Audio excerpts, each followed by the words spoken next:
Hi everyone, welcome back to my channel Step by Step Maths. Here are the remaining most important questions of the chapter Real Numbers. Here this is the 8th concept, LCM of time intervals. Example, 3 bells ring at an interval of 4, 7 and 14 minutes. All 3 bells ring at 6 a.m. When the 3 bells will ring together next? In this situation, you have to take the LCM of 4, 7 and 14. You get the value as 2 square into 7. That is nothing but 28. The bell will ring together again in 28 minutes. Therefore, you have to write it as 6 a.m. plus 28 minutes. That is 6:28 a.m. The next concept is minimum number of rooms required in a given situation with of teachers or students of different subjects.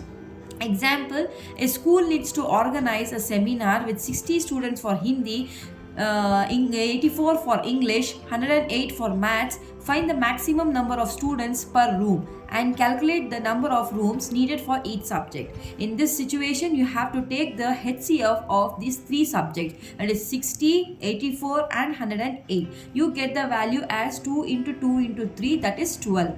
Maximum number of students per room is equal to 20.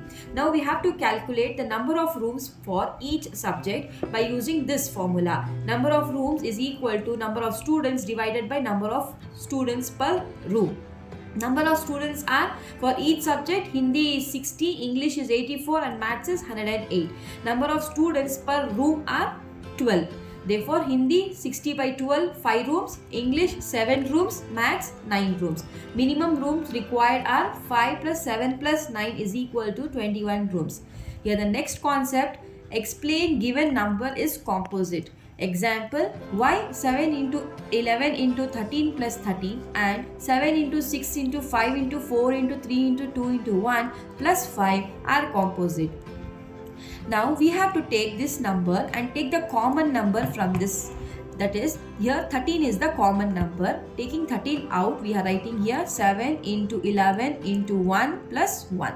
You get 13 into 78. Now 78 can be written as 13 into 6. Therefore, 13 into 6 can be written as 2 into 3. That is 6. Therefore, the given numbers has 13, 2, 3 and 1 as its factors. Hence, it is a composite number. Next question is 7 into 6 into 5 into 4 into 3 into 2 into 1 plus 5 are composite or not, we have to find it. Here also we have to take the common number. Here common number is 5. Taking 5 outside, writing the remaining terms here. 5 into, if you multiply these terms, you get 1008 plus 1, that is 1009. We cannot further factorize this number because it is a prime number.